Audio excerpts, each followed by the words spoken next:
जनता के बीच में कैसे वोट मांगने जाते हैं चुनाव के समय? अब जनता के बीच में जाइए तब आपको पता चलेगा। मुख्यमंत्री होकर जनता का बीच में जाएंगे तो मार देंगे तो इस पे स्टॉप कर दीजिए। नमस्कार नीतीश जी, आज गणतंत्र दिवस है और गणतंत्र दिवस का बहुत ढेर सारे शुभकामनाएं आपको इसलिए बता रहा हूं क्योंकि आज ही का दिन संविधान लागू हुआ था और आज ही का दिन अपना देश में हम भारत की लोग का अधिकार मिला था।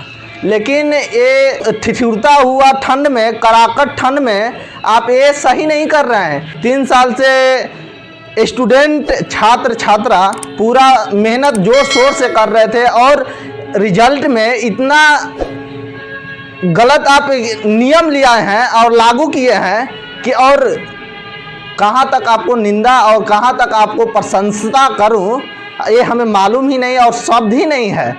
क्योंकि राजेंद्र नगर टर्मिनल पर एक जो छात्र के साथ आप अन्याय किए हैं, ये जो ठंड में, उसके लेकर बहुत बहुत बधाई। हमारे साथ बीजेपी का ओबीसी का जिला अध्यक्ष, सॉरी माफ़ कीजिएगा, उनसे हम बात करूंगा इस सब मुद्दे के लेकर, क्या इनका राय है। बीजेपी का राजनीतिक में सक्रिय रहते हैं, क्या कहना चाहते हैं। सर, सबसे पहले तो हमारे चैनल में आपका स्वागत है। मैं आपके चैनल के द्वारा मैसेज देना चाहता हूं कि कई साल से कोरोना चल रहा है, उसके बाद भी बच्चे लोग, युवा पीढ़ी जो इतने काबिल होने के बाद भी उन्हें नौकरियों के साथ छेड़खानी कर रहे हैं, चाहे तो वो किन्हीं की भी सरकार हो।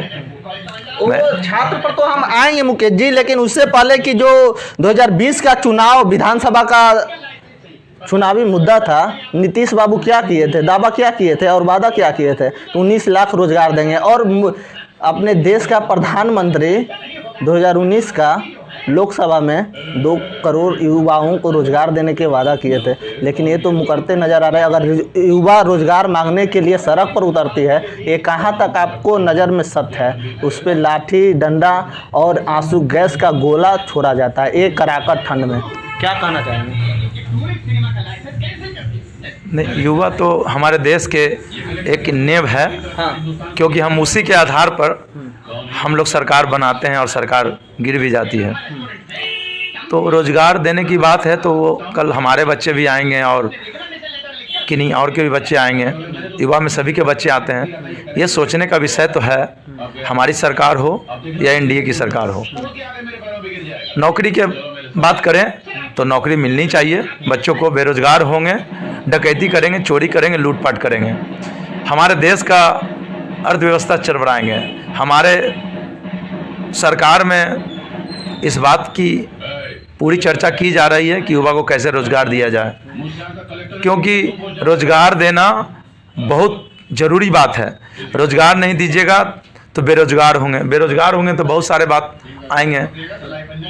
लोग जो संभव हैं वो खा पी के घर में सो जाते हैं, जो संभवतः जो पढ़ते हैं लिखते हैं और ना मिले तो बिगड़ जाते हैं। तो ये अच्छी बात नहीं है, अच्छा पहल नहीं है देश के लिए। देश के लिए मुकेश जी, आप भी तो मान रहे हैं ना कि ये जो एनडीए का जो जदयू का सरकार है, मुख्यमंत्री नीतीश कुमार जी, एक गलत कर रहे हैं, अन्याय कर रहे हैं छात्रों के साथ। बिल्कुल, छात्र हमारे बच्चे हैं, छात्र हमारे भाई हैं, छात्री हमारी बहन हैं, वो सभी के साथ गलत कर रहे हैं। पिछले अब कई साल से आप देख रहे हैं, कोरोना काल से तो ऐसी डेट निकल जा रहा है, लोगों का मनोबल टूट रहा है। मनोबल टूटने के बाद लोग तैयारी भी कर रहे हैं। 3 साल से आप इस तरह से वारदात दे रहे हैं, तो हम उस छात्रा के साथ पूरी हमदर्दी है और पूरे हम साथ हैं। जो हमसे मदद मिलेगा हम वो करेंगे। और हमें ये भी चाहिए कि हमारे देश के छात्रा, अगर इस तरह से छात्रा और छात्री को नहीं मिला इंसाफ, ऐसा का शोषण किया जाए तो ये बहुत बड़ी बात है। कहीं ना कहीं ये सेंट्रल का ये जो निकला था वैकेंसी, सेंट्रल में था, मोदी सरकार का ये काम था। और 2 करोड़ के वादा किए थे मोदी साहब। क्या किए थे वादा कि 2 करोड़ रोजगार देंगे युवाओं को, लेकिन रोजगार तो नहीं दिए, लेकिन आंसू गैस लाठी डंडा से युवाओं को मारा जा रहा है। ये भिखना पहाड़ी में भी कल का ये वारदात हुआ है। ये बात को आप दावा नहीं कर सकते हैं कि मारा ही जा रहा है। कुछ गलतियां भी करते हैं लोग, लेकिन हम ऐसा नहीं कहें मुकेश कि जी मेरे पास फुटेज है, ये वीडियो हम चलाएंगे, जब चैनल पर चलाएंगे तो स्कैन पर भी डालेंगे। बिल्कुल कि आपका क्या था। आपका बात हम कहीं इनकार नहीं कर सकते हैं, लेकिन इस बातों को समझिए कि हम अगर 10% गलती करते हैं तो 10% आप भी गलती कर ही देते हैं। इस बात मतलब कहना चाहते हैं कि छात्र का द्वारा गलती है तब पुलिस गलती कर रही है। आखिर तो ऊपर से ही नियम दिया जाता है ना, नीतीश कुमार ही नियम देते हैं ना, कि ऑर्डर देते हैं कि जाओ छात्रों को मारो। ये नीतीश बाबू क्यों नहीं समझते हैं कि कभी वो भी छात्र थे, पटना यूनिवर्सिटी का जो स्टूडेंट है, जो पढ़ते थे, आंदोलन करते थे, जेपी आंदोलन से निकले हुए आज मुख्यमंत्री के दावेदारी और दावा भी बैठे हुए हैं मुख्यमंत्री पद पर। ये क्यों भूल जाते हैं कि हम भी एक समय में छात्र थे, और इतना हमदर्दी और इतना अत्याचार आखिर क्यों मुकेश जी? अत्याचार हुआ है उसके लिए सरकार हमेशा दोषी रहती है और दोषी होना भी चाहिए, क्योंकि वो हमारे देश के बच्चे हैं और वो विरोध कर रहे हैं, तो कहीं ना कहीं उनके साथ नाइंसाफ़ हुआ है। नाइंसाफ़ हुआ है तो इंसाफ होना चाहिए। ये जो भी प्रक्रिया है उसको सरकार को माननी चाहिए। जो छात्रा का जो मांग है उसको पूरा करना चाहिए। हम सरकार से बात करेंगे, इस पर हमारी बातचीत चल रही है, क्योंकि युवा ही हमारी पीठ है, युवा ही हमारी, आज अगर युवा हमारा विकलांग हो जाए, बेसहारा हो जाए, तो हमारे देश का आर्थिक स्थिति बहुत खराब हो सकती है। इसलिए हम चाहेंगे कि युवा को हमेशा मदद होनी चाहिए। बिहार में मुख्यमंत्री साहब समाज सुधार यात्रा कर रहे थे। एक वीडियो भी वायरल हुआ था, जो था कि चीलम वाला, कि चीलम दिया लहराई वाला एक गाना था, एक महिला गाना गाई थी। क्या कहना चाहेंगे? खैर उस तो हम वीडियो देखे नहीं हैं, लेकिन उस पर कोई कमेंट नहीं करना चाहते हैं। जो छात्रा की बात है वो हम उसके साथ हैं। और ये मुख्यमंत्री जो समाज सुधार यात्रा कर रहे थे, वो आपके नज़र में कहाँ तक सही था? अब जब कोरोना, आप बता दिए हैं कि कोरोना काल है, तो आप सफल यात्रा कैसे कर सकते हैं? ये आप पर भी तो लागू होता। सफल, या आप कह रहे हैं दूसरे को मास्क पहने और आप खुद मास्क खोल के आपके पार्टी और आपके वर्कर या हमारे वर्कर, तो ये शोभनीय बात नहीं है। वो तो हिटलर शाही अपना आप में तानाशाही रवैया अपना। बहुत जल्दी हमारी सरकार सत्ते में आएगी। अच्छा। और नीतीश को हटाएगी। जदयू से अलग होकर बिल्कुल हटाएगी। क्योंकि हमारी भीड़, हमारी खीर तुम्हारी नहीं चलेगी, नहीं चलेगी।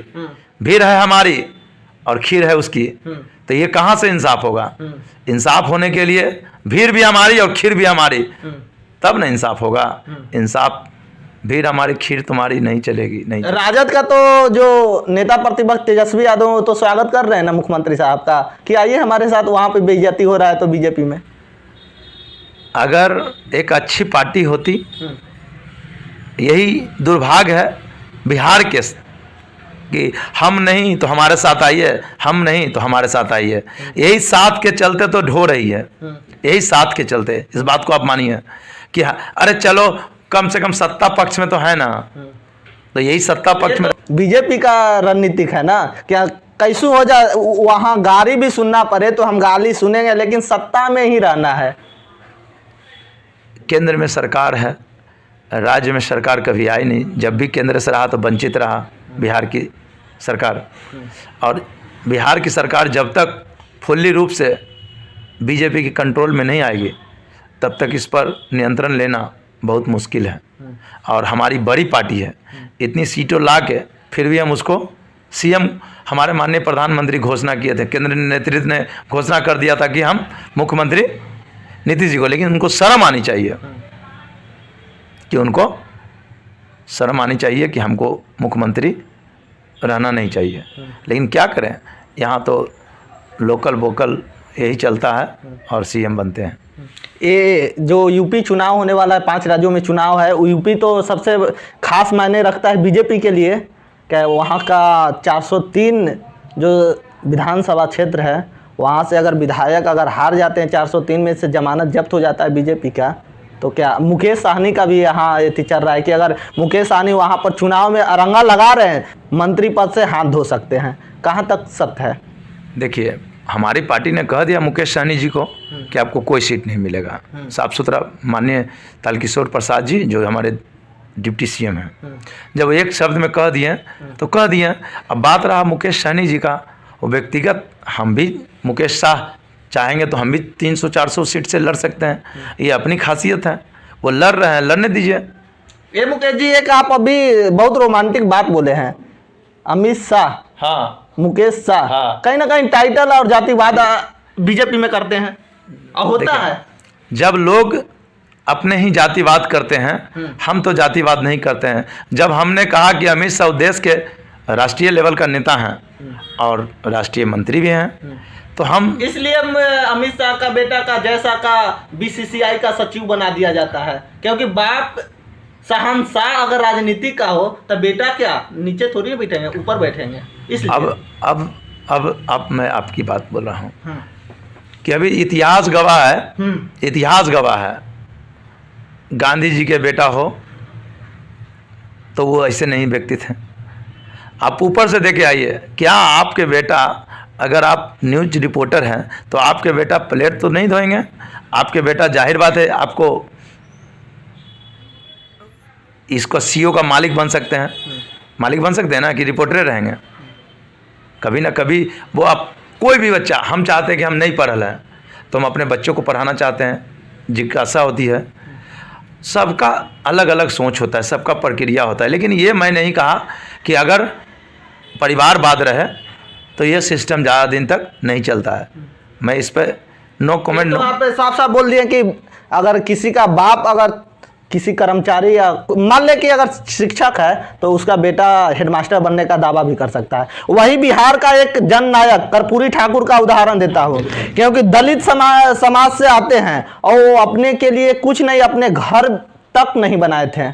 वे कैसे नेता थे? मैं जननायक कर्पूरी ठाकुर को मैं बहुत ही दिल से और मेरे हृदय में, वैसे नेता मैं अभी तक बिहार क्या, मैं प्रदेश लेवल तक, मैं राष्ट्रीय लेवल तक मैं वैसे नेता को नहीं जानता हूं जिनको मैंने कर्पूरी ठाकुर के बारे में मैं जानता हूं। वैसे जननायक अगर हो जाए तो भ्रष्टाचार और भ्रष्टाचारियों के खिलाफ तुरंत दोषी हो और तुरंत कार्रवाई होगा।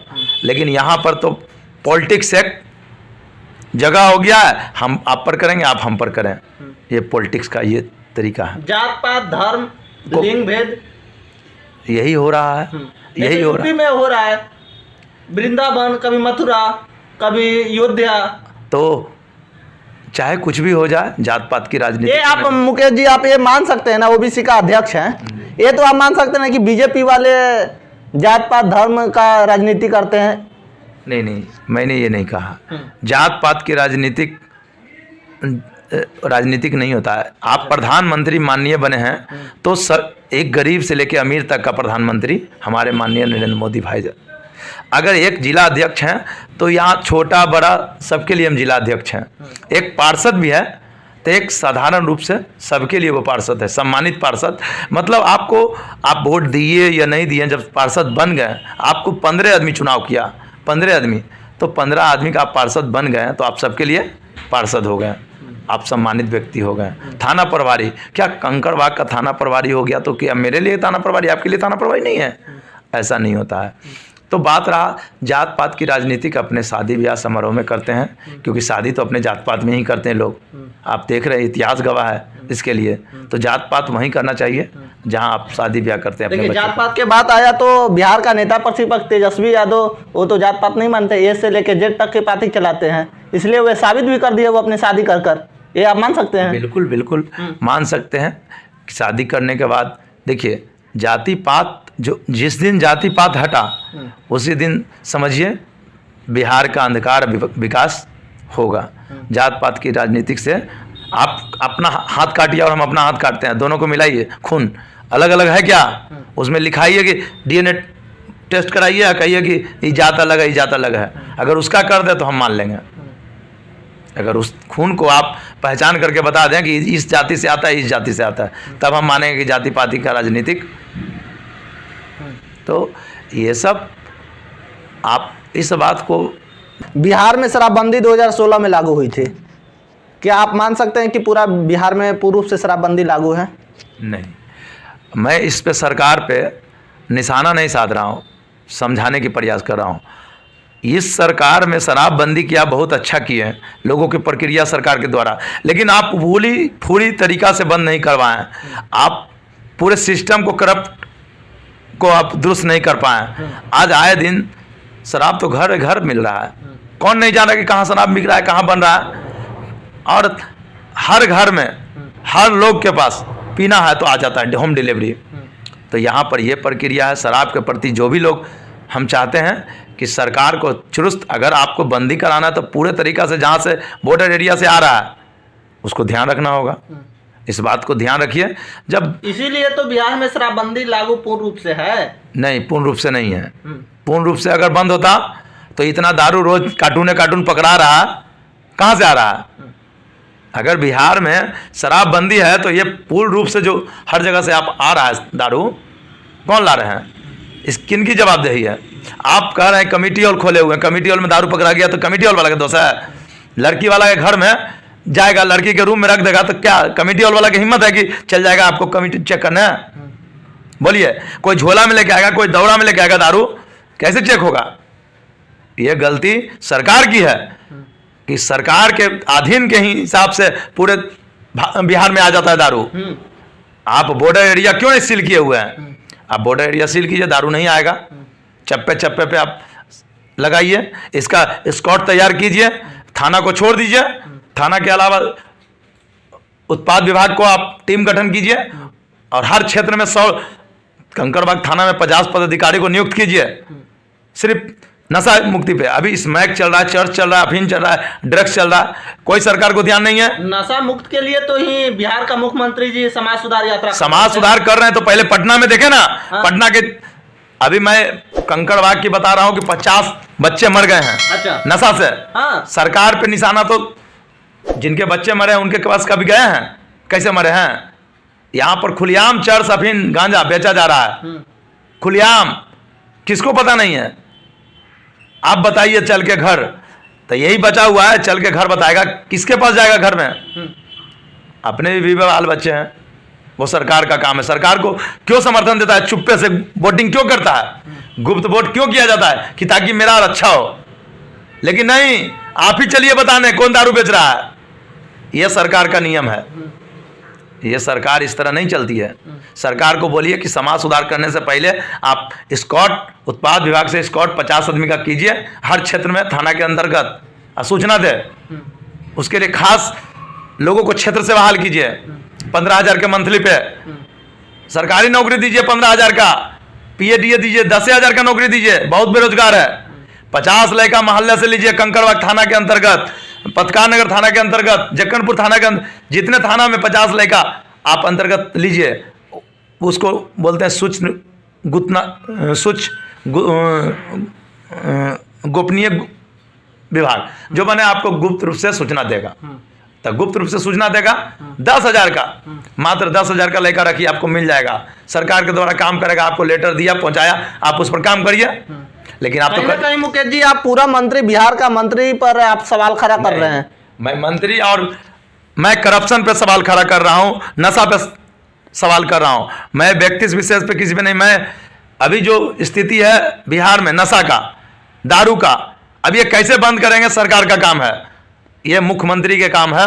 और ये जो पदाधिकारी हैं मद निषेध विभाग का, उनका काम है। मैं उन पे सवाल कर रहा हूं कि आप मद निषेध के रूप में रहते हैं तो आप क्या कर रहे हैं? समीक्षा बैठक कर रहे हैं। समीक्षा बैठक आप बंद कमरे में करके आप रोड पर उतरिए, आप जनता के बीच में जाइए, तब आपको पता चलेगा। मुख्यमंत्री होकर जनता का बीच में जाएंगे, मार देंगे तो कौन? जनता के बीच में कैसे वोट मांगने जाते हैं चुनाव के समय? मार दे। जनता को हमेशा प्रतिनिधि से जनता को भय नहीं होता है, भय क्रिमिनल को होता है, जनता से नहीं। इसलिए तो अपने देश के प्रधानमंत्री राष्ट्रपति से मिलने चले गए 30 मिनट का रुकाव में, और कोई नहीं थे, देश का किसान नहीं था, उन्हीं का सपोर्टर था, जो वीडियो वायरल हुआ था, और जांच चल रही है। डर तो लगता है कहीं ना कहीं। इस पे स्टॉप कर दीजिए। भीड़ हमारी खीर तुम्हारी, ये नहीं चलने देंगे, नहीं चलने देंगे। बीजेपी का अध्यक्ष हैं, ओबीसी का अध्यक्ष हैं, मुकेश शाह जी हैं। हमारे साथ बात की है। क्या कुछ बात की है, देखें इस वीडियो को। आइए, अगर अच्छा लगे तो लाइक करें, चैनल को सब्सक्राइब नहीं किया तो चैनल को सब्सक्राइब कर ले। लेकिन जाते जाते हाँ, जो बिहार का मुख्यमंत्री नीतीश कुमार सुशासन बाबू कहलाने वाले हैं, ये आप कहीं ना कहीं एनटीपीसी जो रोजगार के लिए सड़क पर छात्र छात्राएं उतर रही है, उनके साथ ना इंसाफ कर रहे हैं। इंसाफ तो करना पड़ेगा, आज नहीं तो कल आपको इंसाफ करना पड़ेगा। क्या कुछ बताएं मुकेश शाह जी? देखिए इस वीडियो को अच्छा लगे तो लाइक करें, चैनल को सब्सक्राइब नहीं किए तो चैनल को सब्सक्राइब कर ले। अगर फेसबुक पेज पर देख रहे हैं तो फॉलो करें, यूट्यूब चैनल पर देख रहे हैं तो सब्सक्राइब करें। धन्यवाद।